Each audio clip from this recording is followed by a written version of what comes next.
ইব্রাহিম খলিলুল্লাহ মুসা আলাইহিস সালাম দাওয়াত দিলেন লা ইলাহা ইল্লাল্লাহ, মুসা কালিমুল্লাহ। ঈসা আলাইহিস সালাম দাওয়াত দিলেন লা ইলাহা ইল্লাল্লাহ, মুসা কালিমুল্লাহ, ঈসা রূহুল্লাহ।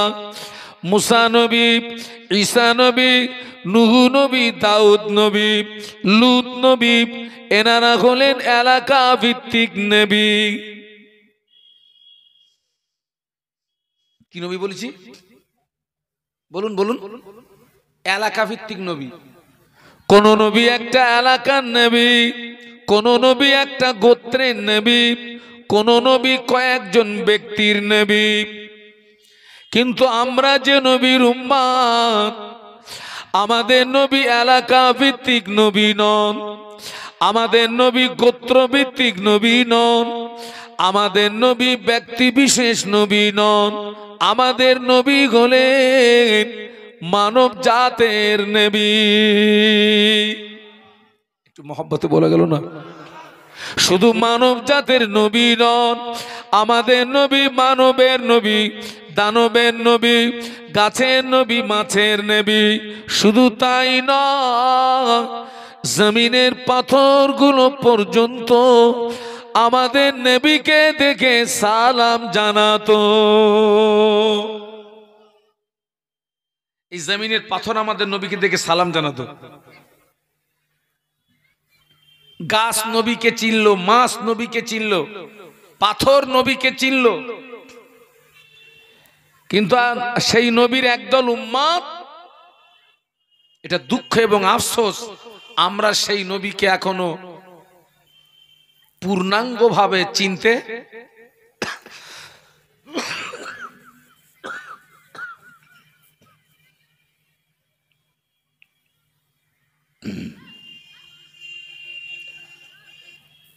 আল্লাহ নবীকে চেনা মানে এই নয়,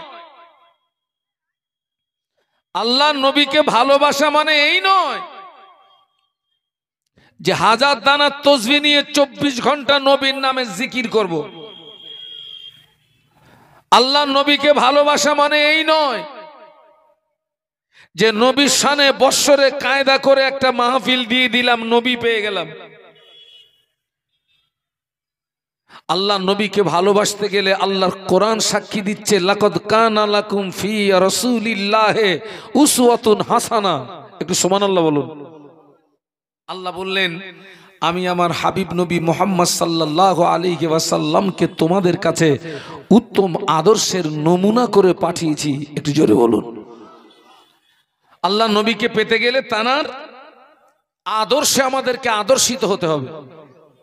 বিশ্ব নবীর আদর্শে আমাদেরকে আদর্শিত হতে হবে। আর লক্ষ্য করুন, এই আদর্শ পাওয়া যায় আম মানুষের ভিতরে যতটা নবীর আদর্শ না পাওয়া যায়, নবীর আদর্শ পাওয়া যায় ওই মাদ্রাসার তলেবুল ইলমদের ভিতরে।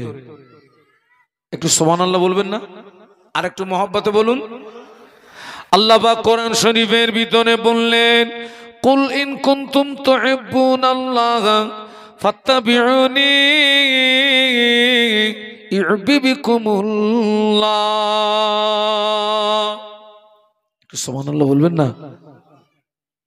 ও আমার ভাইরা, আল্লাহ পাক বিশ্ব নবীকে লক্ষ্য করে বললেন, ও আমার হাবিবে পিয়ারা, আমার বান্দা বান্দীদেরকে জানিয়ে দাও, তারা যদি আমাকে পেতে চায়, আমার সঙ্গে মোহাব্বত স্থাপন করতে চায়, ফাত্তাবিউনি, তারা যেন আগে তোমার তাবেদারি করে। একটু সুবহানাল্লাহ বলেন। ও আমার হাবিবে পিয়ারা, আমার যে বান্দা বান্দি তোমার তাবেদারি করবে, বিনিময়ে আমি আল্লাহ ওদের ভালোবাসবো। শুধু ভালোবাসবো না, আমি আল্লাহ পাক ওদের উপরে খুশি হয়ে ওয়াগফির লাকুম যুনুবাকুম, আল্লাহু গফুরুর রহিম।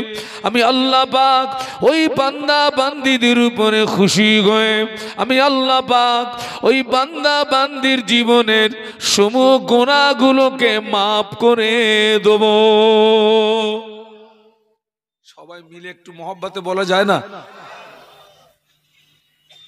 নবীর তাবেদারি করতে হবে, নবীর তাবেদারি। আচ্ছা, সত্যি কি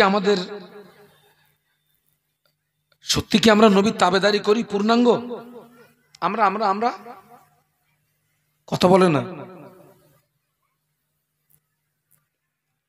না, আমাদের দ্বারাতে পূর্ণাঙ্গ নবীর তাবেদারি হচ্ছে না।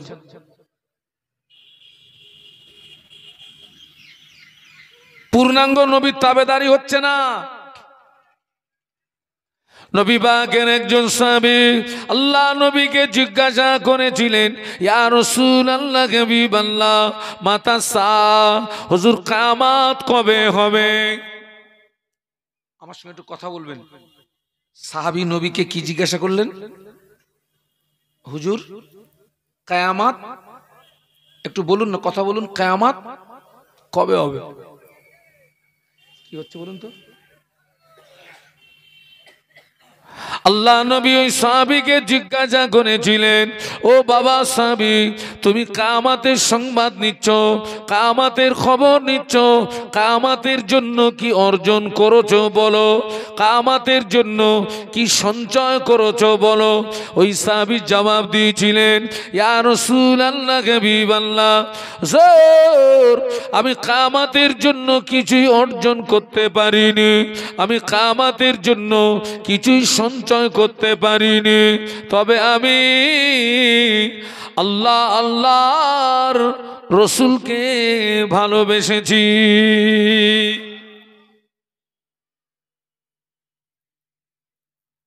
আল্লাহ নবী জবাব দিয়েছিলেন, ও বাবা সাহাবী, তোমার দাবি যদি সত্য হয়, আমি আল্লাহ নবী বলছি, কিয়ামতের ময়দানে ওই দাবি তোমাকে নাজাত করিয়ে দেবে। হ্যাঁ, দাবি যদি কি হয়? এ তো ভালো জ্বালায় পড়েছি আজ আমি। আপনারা কি ইতিকাফের নিয়ত করেছেন নাকি? যে হুজুর কথাটা তো বলবো না, না আমার উপর কোন রাগ ঠাক আছে? আল্লাহ নবী কি বললেন? দাবি যদি সত্য হয়,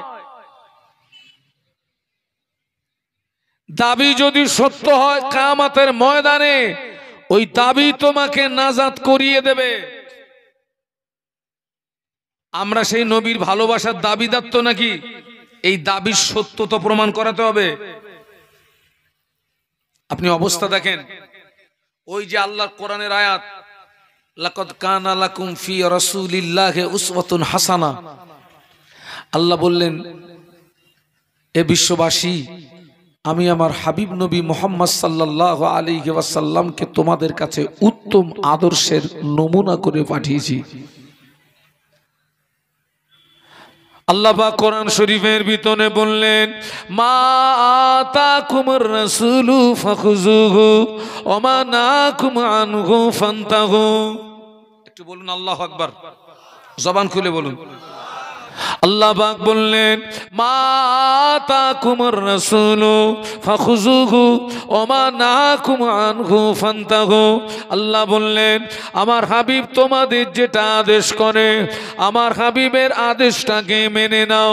ওয়া মা নাহাকুম আনহু ফান্তাহু, আমার হাবিব যেটা নিষেধ করে ওটাকে তোমরা বর্জন করো।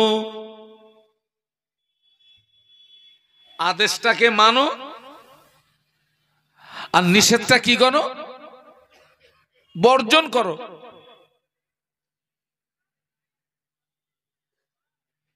ও আমার ভাইরা, আল্লাহ পাক আমাদের নবীকে 570 খ্রিস্টাব্দ বারে রবিউল আউয়াল সুবহে সাদেক আল্লাহ পাক পৃথিবীর জমিনে পাঠালেন। আল্লাহ নবী মায়ের গর্ভে আব্বাকে হারিয়ে ফেললেন, 6 বছর বয়সে মাকে হারিয়ে ফেললেন, 8 বছর বয়সে দাদুকে হারিয়ে ফেললেন। আল্লাহ নবী দাদুজি ইন্তেকালের পরে আল্লাহ নবীর দেখাশোনার দায়িত্ব নিলেন চাচা আবু তলেব। কোন চাচা? আবু তলেব। ও আমার ভাইরা, আবু তলেব বলেন ওই জমানার কাবার মুতাওয়াল্লি। আবু তলেব বলেন আবু তলেব বলেন ওই জমানার কাবার মুতাওয়াল্লি। আবু তলেব বলেন হাসিম বংশের নেতা। ওই আবু তলেবের তত্ত্বাবধানে থাকাকালীন আল্লাহ পাক আমাদের নবীকে 40 বছর বয়সে রিসালাতের দায়িত্ব দিলেন। সুবহানাল্লাহ বলেন। আল্লাহ পাক বিশ্ব নবীকে নবুয়ত দান করেছিল কত বছর বয়সে? 40। দেখেন, আমি অনেকটা আগে একটা কথা বলে এসেছি, কোন নবীকে পৃথিবীর জমিনে অনার্থক, প্রত্যেকটা নবীর উপরে আল্লাহ দায়িত্ব দিয়ে পাঠিয়েছেন। এই দেখেন, আমাদের নবীর উপরে যেই দায়িত্ব এসে গেল, রিসালাতের দায়িত্ব যেই এসে গেল, আল্লাহ নবী রিসালাতের দায়িত্ব পেয়ে কিন্তু আর ঘরে বসে থাকলেন না। তিনি 3 বছর গোপনে গোপনে আত্মীয় স্বজন বন্ধু বান্ধবের কাছে দাওয়াত পৌঁছে দিলেন। একটু মহব্বতে বলুন। দায়িত্ব পেয়ে তিনি বসে থাকলেন না। 3 বছর অতিবাহিত হলো। আল্লাহ নবী প্রকাশ্য ময়দানে নামলেন। আল্লাহ নবী প্রকাশ্য দাওয়াত দিতে লাগলেন। পড়ে নাও লা ইলাহা ইল্লাল্লাহ মুহাম্মাদুর রাসূলুল্লাহ, আল্লাহ ছাড়া কোনো উপাস্য নাই, আমি মুহাম্মদ আল্লাহর প্রেরিত পয়গম্বর। আল্লাহ নবী প্রকাশ্য কলেমার দাওয়াত যখন দিচ্ছিলেন, দেখতে পাওয়া যায় কুফারে কোরাইশদের ভিতর থেকে 2জন 5জন করে তারাও প্রকাশ্য আল্লাহ নবীর গাতে হাত দিয়ে ইমানের কলেমা পড়ে মুসলমান হয়ে যায়। আল্লাহ নবী প্রকাশ্য দাওয়াত দিচ্ছেন, কুফারে কোরাইশদের ভিতর থেকে 2জন 5জন করে তারাও প্রকাশ্য ইসলাম গ্রহণ করছে। একটু মহব্বতে বলুন না সুবহানাল্লাহ। আচ্ছা, ওই সময় ওই জমানায় আল্লাহ পাকের একাত্মবাদের দাওয়াতটা মানুষের কাছে পৌঁছানো সহজ না কঠিন? খুব কঠিন।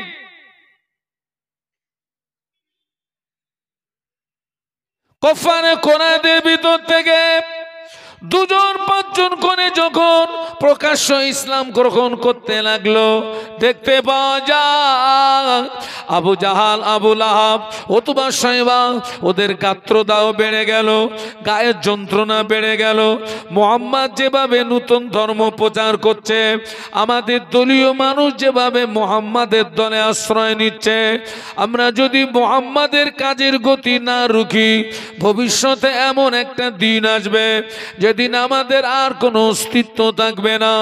অতএব যে কোনো প্রসেসে মুহাম্মাদের কাজের গতি রুখতে হবে। এই সলা পরামর্শ করে আবু জাহাল, আবু লাহাব, উতবা, শাইবা এরা সবাই মিলে আল্লাহ নবীর গার্জিয়ান, আল্লাহ নবীর চাচা আবু তলেবের কাছে আসলো।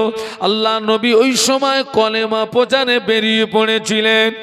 ও আমার ভাইরা, আবু জাহাল, আবু লাহাব, উতবা, শাইবা আবু তলেব কেসে বলল, ও আবু তলেব, তোমার ভাইপোকে বলো না, তোমার ভাইপো যদি মক্কার নেতা হতে চায় আমরা তাকে নেতা বানিয়ে দেবো, ধনী হতে চাইলে ধনী বানিয়ে দেবো, সুন্দরী নারী চাইলে নারী দেব, তবে শর্ত হলো কলেমা প্রচারটা যেন না করে।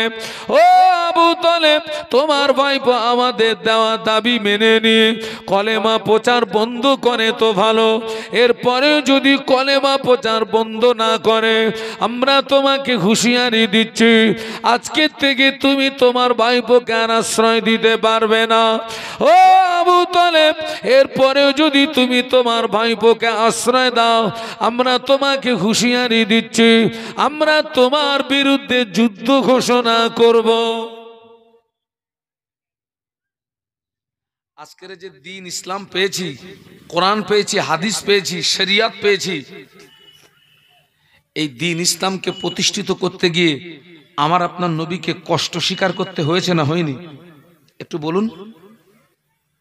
আজকের সেই ইসলাম আমাদের মতো এক শ্রেণীর মুসলমানের দ্বারাতে কলঙ্কিত হচ্ছে। আমি ওদিকে আগিয়ে যাচ্ছি, চলুন একটু মদিনার থেকে ঘুরে আসি। দরুদ শরীফ আল্লাহুম্মা।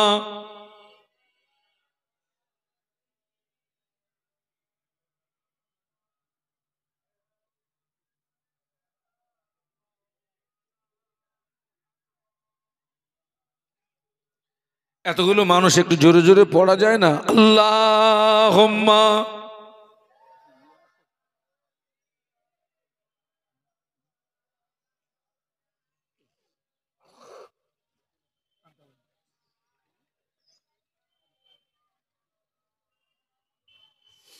मेरे आंखों के पुतली में जलवा मोहम्मद का, मेरे दिल के आईने में नक्शा है मोहम्मद का। सल्लल्लाहु बोलूं सल्लल्लाहु। कोई जन्नत में जाएगा, कोई तो ज़ख्म में पहुंचेगा, मदीने की तरफ दौड़ा दीवाना मोहम्मद का। अल्लाहुम्मा। पढ़ो बाबा, ज़बान खुले।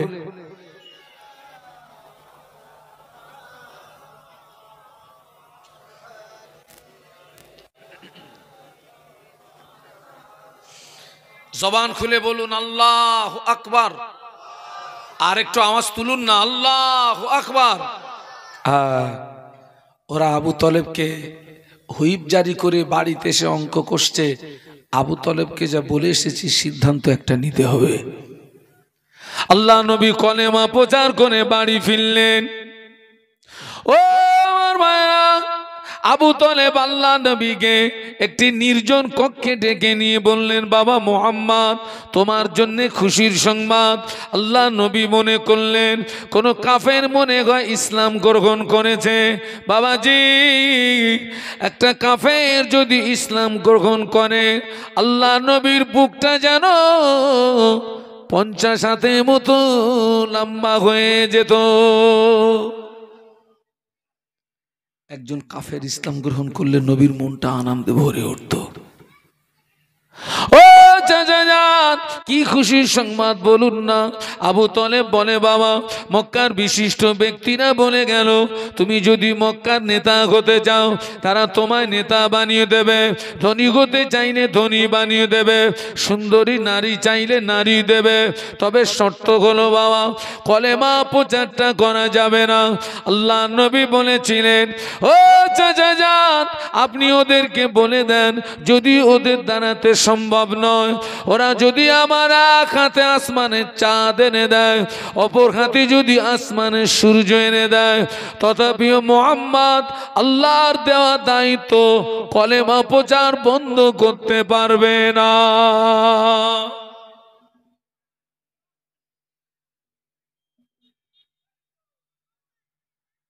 চাচাজান, আপনি ওদেরকে বলে দেন যদি ওদের দ্বারাতে সম্ভব নয়, ওরা যদি আমার এক হাতে আসমানের চাঁদ অপর হাতে যদি আসমানের সূর্য এনে দেয়, তথাপিও মুহাম্মদ আল্লাহর দেওয়া দায়িত্ব কলেমা প্রচারটা বন্ধ করতে পারবে না। একটু মহব্বতে বলুন। আবু তলেব বললেন, বাবা তুমি যদি কলেমা প্রচার বন্ধ না করতে পারো, শেষ কথা শোনো, মনে হয় আজকের থেকে আমি তোমাকে আর আশ্রয় দিতে পারবো না বাবা। ন্যায় ও সত্যের উপরে দাঁড়িয়ে থাকাটা সহজ না কঠিন? খুব কঠিন বাবা, খুব কঠিন। ন্যায় ও সত্যের উপরে দাঁড়িয়ে থাকতে গেলে আপনার পিতা, আপনার মাতা, আপনার বিবি, ছেলে মেয়ে, পাড়া প্রতিবেশী, বন্ধু বান্ধব, আত্মীয় স্বজন সব আপনার থেকে পালাতে পারে। এরপরে যখন আপনি ন্যায় ও সত্যের উপরে মজবুতি থাকবেন, ওই সময় আল্লাহর পক্ষ থেকে আপনার উপরে রহমত নাজিল হবে।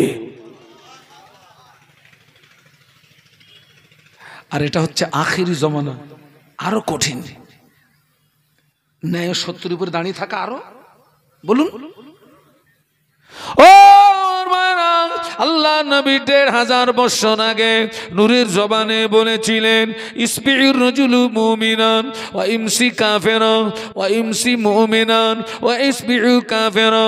আল্লাহ নবী বললেন, আখিরি জামানায় আমার একদল উম্মতি সকালবেলা ঈমান আনবে, সন্ধ্যাবেলা কাফের হয়ে যাবে, আবার সন্ধ্যাবেলা ঈমান আনবে, সকালবেলা কাফের হয়ে যাবে।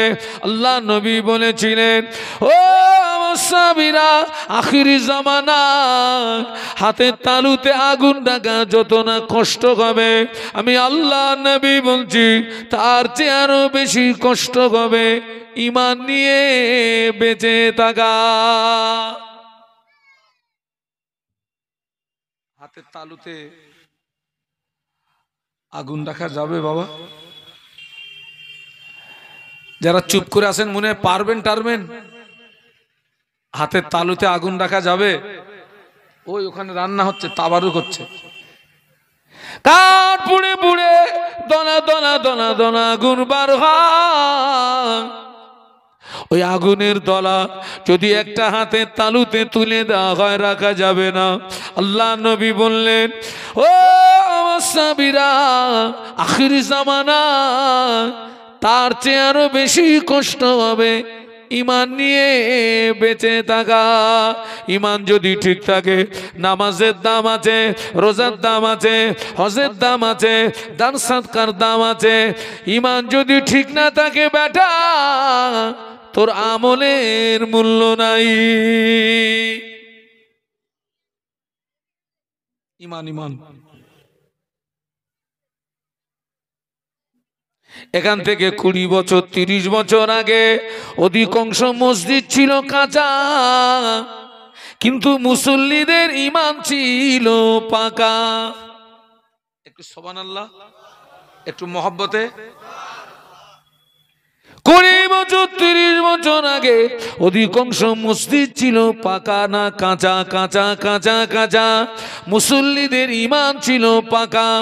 আর এখন অধিকাংশ মসজিদ শান শওকাত হয়ে গিয়েছে, কিন্তু অধিকাংশ মুসল্লিদের ঈমান দুর্বল হয়ে গিয়েছে। আপনারা ফুরফুরা শরীফে জানতো,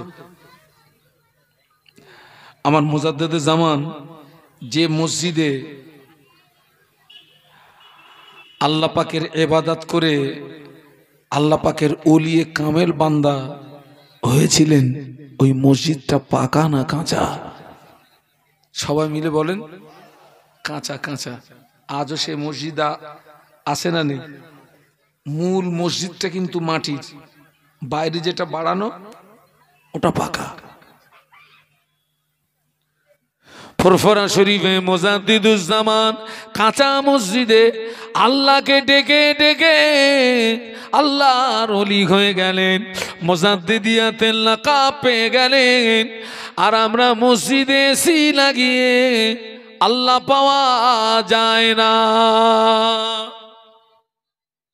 এখন অধিকাংশ মসজিদে কি হয়ে গেছে বাবা? এসি হয়েছে না হয়নি? এসি এসি বিশাল চাকচিক্য যে সমস্ত মসজিদগুলো, বিশাল বিশাল মসজিদ, ওই সমস্ত মসজিদে কিছু কিছু মসজিদে সন্দেহ আছে বাবা। এখন সব মসজিদ হচ্ছে মারা পার্টির টাকায়। কি পার্টির টাকায় বলেছি একটু জোরে বলেন না? মারা পার্টি, ঝাড়া পার্টির টাকায়। ঝাড়া পার্টির টাকায় মসজিদ হচ্ছে, মারা পার্টির টাকায়।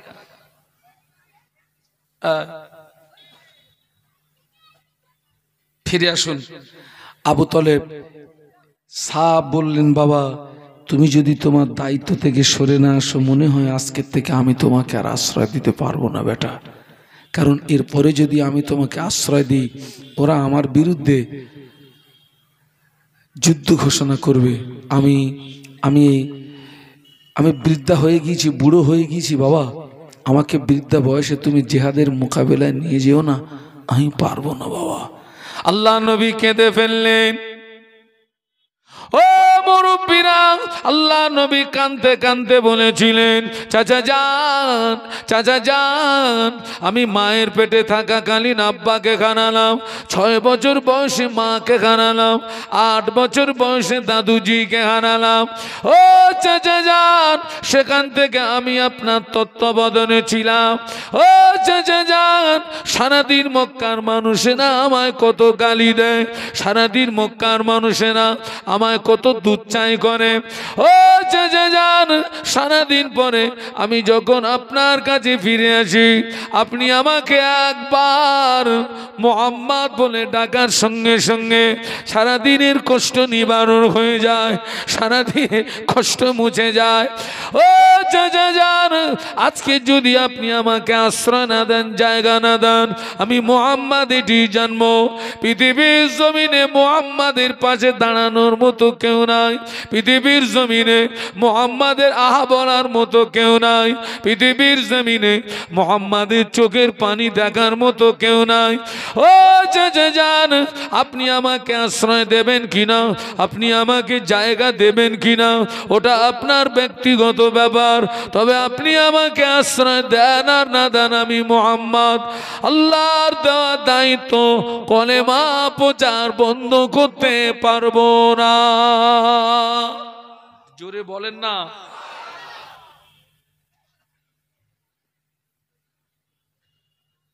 নবীর উম্মত হিসাবে নবীর ওই আদর্শটা আমাদের মধ্যে থাকার দরকার আছে না নেই? কিন্তু এই আদর্শটা কটা লোকের মধ্যে আছে বলেন তো? আমাদের তো এখন জীবন যাপন হচ্ছে হোগল বগল, হোগল বগল। এই খোকা, হোগল বগল বুঝিস?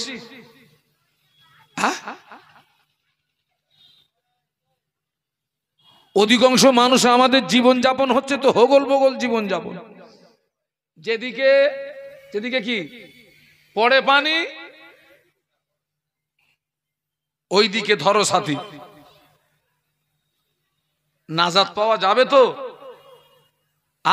সুবিধাবাদ কথা বলে না, জিন্দাবাদ। সুবিধাবাদ জিন্দাবাদ। নাজাত পাওয়া যাবে তো?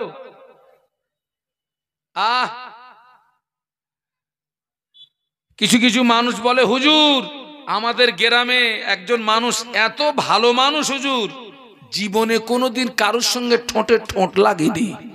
ঠোঁটে ঠোঁট লাগেনি মানে ওই লোকটার সঙ্গে জীবনে কারোর কোনোদিন ঝগড়া হয়নি। আচ্ছা আপনারা বলুন তো, সত্যি কি ওই লোকটা ভালো? না। আসমানের নিচে জমিনের উপরে বিশ্ব নবীর মতন ভালো মানুষ আর কেউ আছেন? কথা বলে না। না। সেই নবীর দুশমন ছিল না ছিল না? শত্রু ছিল না ছিল না? এই যে হুজুর আমাদের গ্রামে একটা লোক আছে এত ভালো মানুষ, ওই লোকটার কোনো শত্রু নেই, দুশমন নেই, জীবনে কোনোদিন ওনার সঙ্গে কারো ঠোঁটে ঠোঁট লাগেনি। মানে ওই লোকটার সামনে যত অন্যায় কাজ হয়েছে অবাধে ওই অন্যায়গুলো কি করেছে? ও হজম করেছে। ওই জন্য ওর সঙ্গে ঠোঁটে ঠোঁট লাগেনি। ও ভালো না, ও পাক্কা চিটিং বাজ, ও ভালো না, ও ভালো না। আবু তলেব কেঁদে ফেলেছেন। একটু সুবহানাল্লাহ বলেন। আল্লাহ নবী সাফ বললেন, চাচা যান এতদিন আমি জানতাম কেউ আমার পাশে থাকার না থাক, আমার চাচা ছিল, আজকের থেকে জানবো আমার কেউ নেই, তবে আমি আল্লাহর দায়িত্ব থেকে এড়াতে পারবো না। বলুন সুবহানাল্লাহ। আল্লাহ নবী চাচা কেঁদে ফেললেন। আবু তলেব কাঁদতে কাঁদতে বলেছিলেন, ও বাবা মুহাম্মদ, কষ্ট নিও না বাবা, দুঃখ নিও না বাবা, রোনাজারি করো না বাবা, যাও, আমি তোমায় হুকুম দিয়ে দিলাম, যেটায় তোমার ইচ্ছা সেটায় তুমি কলেমা প্রচার করো, যেটায় তোমার ইচ্ছা সেটায় তুমি কলেমার দাওয়াত দাও। আবু তলেব যতদিন পৃথিবীর জমিনে জীবিত আছে দেখে নিতে চাই মক্কার কোন শক্তি মুহাম্মদকে ক্ষতি করতে পারে। ওই দিনে আল্লাহ নবী কান্না ভরা চোখে হেসে ফেলেছিলেন। একটু জোরে বলেন, একটু তাকবীর দেন তো, নারায়ে তাকবীর। এ তো 3:30 তাকবীর দিলেন, আমি তো 3:30 হুজুর না, আমি তো সন্ধ্যের হুজুর। তাকবীর দেন, নারায়ে তাকবীর। আমার দাদা পীরের হক সিলসিলা, আমার দাদা পীরের হক সিলসিলা খন্নের ফুল হিফজুল কোরআন মাদ্রাসার বাৎসরিক মহান ইসালে সওয়াব, নারায়ে তাকবীর। আবু তলেব বললেন, যাও, আজকে থেকে তোমার খোলা অর্ডার, যেখানে ইচ্ছা সেখানে কলেমা প্রচার করো। আবু তলেব যতদিন পৃথিবীর জমিনে জীবিত আছে দেখে নিতে চায় মক্কার কোন শক্তি মুহাম্মদকে ক্ষতি করতে পারে। একটু সুবহানাল্লাহ বলুন। আল্লাহ নবী কান্না ভরা চোখে হেসে ফেলেছিলেন।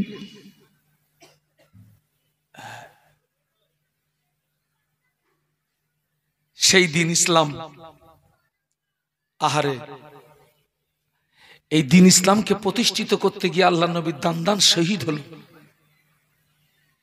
তায়েফের মাটিতে সবচেয়ে আল্লাহ নবী শরীরের রক্ত ঝরেছিল কোথায় বলুন?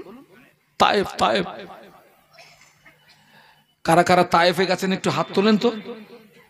তায়েফ সফর করেছেন কারা? আলহামদুলিল্লাহ। যারা যেতে পারেননি আমি দোয়া করি আল্লাহ যেন আপনাদের নিয়ে যান। বলুন আল্লাহুম্মা আমিন। চোখের পানি আটকে রাখতে পারবেন না। তায়েফবাসীরা কি করে আমার নবীকে মারলো, ওই চেহারায় কি করে তারা আঘাত করলো? আমার নবীকে তায়েফবাসীদের উপকার করছিলেন না ক্ষতি করছিলেন? কি করে তোরা মারলি?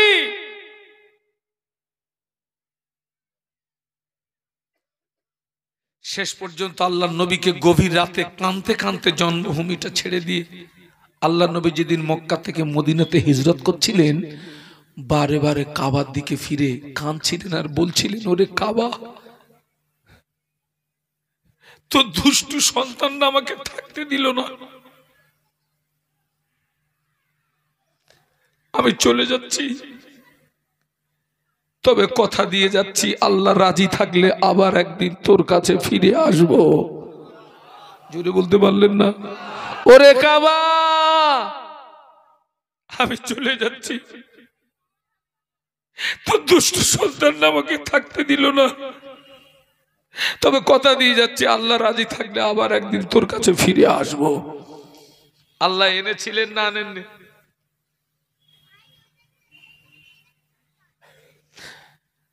আজকের আমরা কি করছি বলুন তো? আমাদের দ্বারাতে দ্বীন ইসলামের উপকার হচ্ছে না ক্ষতি হচ্ছে? বলুন বলুন বলুন, কথা বলুন। উপকার হচ্ছে না ক্ষতি হচ্ছে? কি সর্বনাশ করছি আমরা?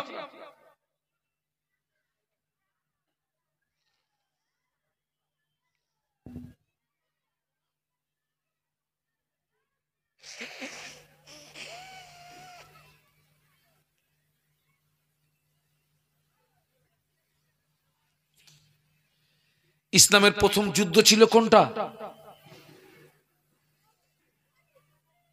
তা বাবা বলতে পারলেন না? ইসলামের প্রথম যুদ্ধ আমার ভাই বলে দিয়েছেন, কিন্তু ভাইয়ের কথাটা আমি নেব না, আপনাদের থেকে শুনতে চাচ্ছি। সারা জীবনও শুনেছেন। বদর। সবাই মিলে বলুন এবারে। আজ জীবনে কিন্তু আপনার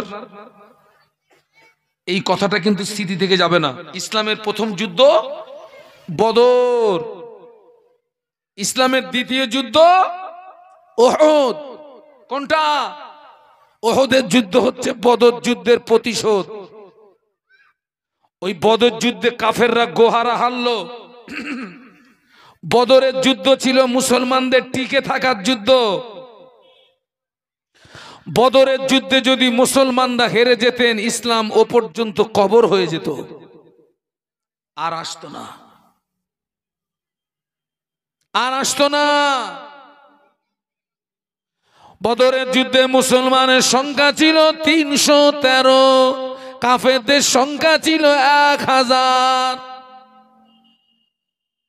আমাদের সংখ্যা কত বলেছি?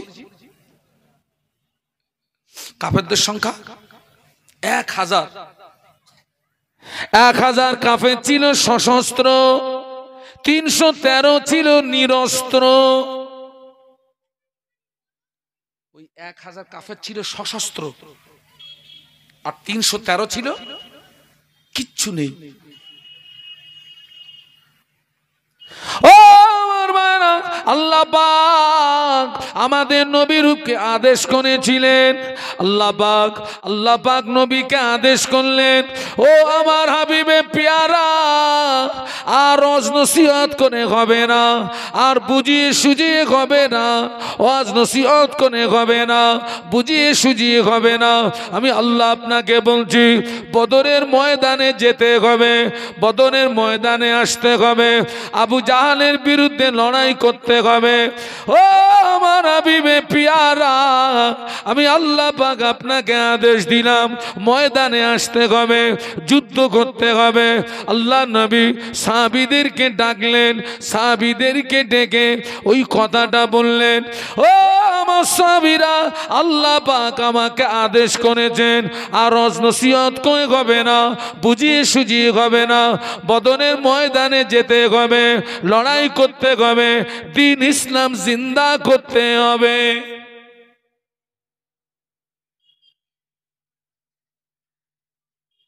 আল্লাহ নবী যে সাহাবীদেরকে নিয়ে বদরের ময়দানে যাবেন, ওই সাহাবীরা সবেমাত্র মক্কা থেকে হিজরত করে কোথায় আসছেন? মদিনা আসছেন। সবেমাত্র মক্কা থেকে হিজরত করে মদিনা আসছেন। যে সাহাবীরা মক্কা থেকে হিজরত করে মদিনা আসছেন, তানারাও তো মার খেয়ে রক্ত দিয়ে, বিবি বাল বাচ্চা বিলিয়ে দিয়ে সবেমাত্র তারা মদিনাতে আসছেন।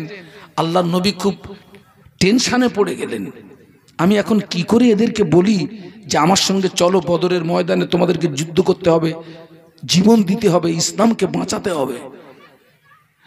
ওরা যদি আমাকে ছেড়ে পালিয়ে যায়, কথা বুঝতে পারছেন না? পারছেন না? এরা তো সবে মারধর খেয়ে এসছে, এরা তো দুর্বল। ওরা যদি আমাকে রেখে পালিয়ে যায়, খুব টেনশনে পড়ে গেলেন, আমি কি করে কথাটা বলি ওদেরকে। আল্লাহ নবী সাহাবীদের ডাকলেন, ও আমার সাহাবীরা, ও আমার সাহাবীরা, আল্লাহ পাক আমাকে আদেশ দিয়েছেন, বদরের ময়দানে যেতে হবে, লড়াই করতে হবে, জীবন দিতে হবে, দ্বীন ইসলামকে বাঁচাতে হবে। আমি আল্লাহ নবী তোমাদের মতামতটা চাইছি, তোমরা তোমাদের মতামতটা তোমাদের নবীকে জানিয়ে দাও। ও আমার সাহাবীরা, আমি আল্লাহ নবী তোমাদের কাছে মতামত চাইছি, তোমরা তোমাদের মতামতটা তোমাদের নবীকে জানিয়ে দাও।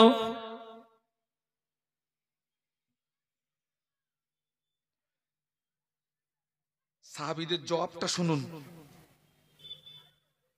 আল্লাহ নবী সাহাবীরা বলেছিলেন, ইয়া রাসূলুল্লাহ, হাবিবাল্লাহ, হুজুর আপনি ঘাবড়াবেন না, হুজুর আপনি ভয় পাবেন না, হুজুর আপনি আমাদেরকে নিয়ে ময়দানে চলুন, হুজুর আপনি আমাদেরকে নিয়ে ময়দানে চলুন।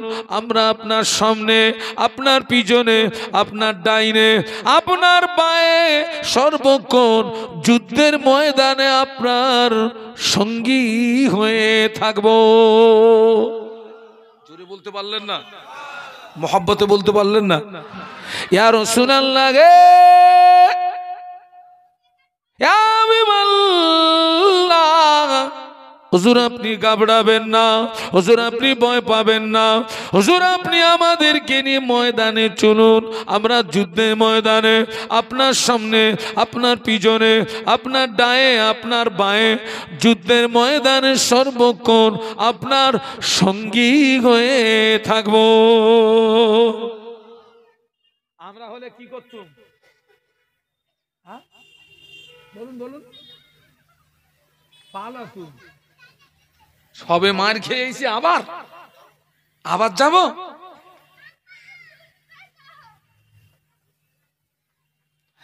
আল্লাহ নবী মনটা খুশ হয়ে গেল। বলুন না সুবহানাল্লাহ। না আমার সাহাবীরা দুর্বল না মজবুত? মজবুত। আল্লাহ নবী সাহাবীরা, হুজুর আমরা মুসা নবীর উম্মতের মতো আপনাকে বলবো না যে তুমি আর তোমার আল্লাহ গিয়ে যুদ্ধ করগে যাও, আমরা আপনার সঙ্গেই থাকবো। জোরে বলুন।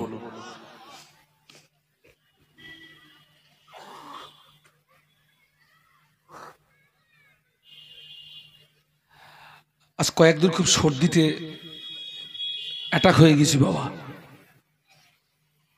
আল্লাহ হেফাজত করেন।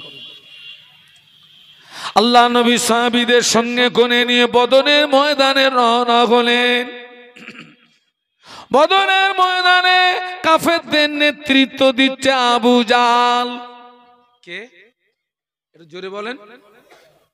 আবু জাল হুঙ্কার দিচ্ছে, মদিনা উড়িয়ে দেব, দিন মিটিয়ে দেব, মুহাম্মদকে মিটিয়ে দেব। বলুন নাউজুবিল্লাহ। হুঙ্কার দিচ্ছে মদিনা উড়িয়ে দেব, দিন মিটিয়ে দেব, মুহাম্মদকে মিটিয়ে দেব। আবু জাহাল খুব শক্তি নিয়ে নেমেছে ময়দানে। ও আমার ভাইরা, আল্লাহ নবী সাহাবীদের নিয়ে বদরের ময়দানে রওনা হলেন। বদরের ময়দানে গিয়ে সাহাবীরা তাবু গাড়লেন। একটা তাবুর ভিতরে আল্লাহ নবী প্রবেশ করলেন। ওই বদরের ময়দানে একটা তাবুর ভিতরে আল্লাহ নবী প্রবেশ করে আল্লাহ জমিনে সিজদায় পড়ে গেলেন। আল্লাহর জমিনে সিজদায় পড়ে গিয়ে কাঁদছেন। ও রব্বুল আলামিন, আল্লাহ পাক তুমি যদি চাও তোমার দিনকে বাঁচিয়ে রাখবে, ইসলামকে বাঁচিয়ে রাখবে, আসমান থেকে তুমি আমাদেরকে সাহায্য করো। ও রব্বুল আলামিন, আল্লাহ পাক তুমি যদি চাও তোমার দিনকে মিটিয়ে দেবে, এই বদরের যুদ্ধে তুমি আমাদেরকে শহীদ করে দাও। তুমি যদি চাও তোমার দিনটাকে জীবিত রাখবে, ইসলামকে তুমি জীবিত রাখবে, তাহলে এই বদরের ময়দানে তুমি আমাদেরকে কি করো? আসমান থেকে কি করো? সাহায্য করো। আর তুমি যদি চাও তোমার দিনকে মিটিয়ে দেবে, তাহলে এই বদরের ময়দানে আমাদেরকে শহীদ করে দাও। কাঁদছেন সিজদায় পড়ে আল্লাহর নবী। ও আমার ভাইরা, আল্লাহ নবীর কলিজা চেনা সাহাবী আবু বকর সিদ্দিক রাদিয়াল্লাহু আনহু গুটি গুটি পায়ে ওই তাঁবুর ভিতরে প্রবেশ করলেন। তাঁবুর ভিতরে প্রবেশ করে আল্লাহ নবীর হাতটাকে চেপে ধরলেন। আল্লাহ নবীর হাত মোবারকটাকে চেপে ধরলেন। আল্লাহ নবীর হাত মোবারকটাকে চেপে ধরে বলেছিলেন, ইয়া রাসূলুল্লাহ, হাবিবাল্লাহ, হুজুর যথেষ্ট হয়েছে, হুজুর আপনি কাঁদবেন না, হুজুর আপনি সিজদা থেকে মাথা তুলুন। আমি আবু বকর আপনার চোখের পানি সহ্য করতে পারছি না। হুজুর আপনি কাঁদবেন না, আপনি সিজদা থেকে মাথা তুলুন। আমি আবু বকর আপনার চোখের পানি সহ্য করতে পারি না। আল্লাহ নবী সিজদা থেকে মাথা তোলেন না।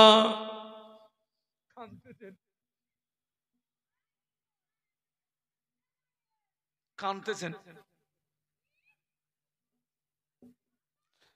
এই চিত্রটা আল্লাহ পাক দেখে না দেখে না? বলুন বলুন। আল্লাহ নবী যে বদরের ময়দানে সিজদায় পড়ে কাঁদতেছেন, ওই চিত্রটা আল্লাহ দেখছেন না দেখছেন না?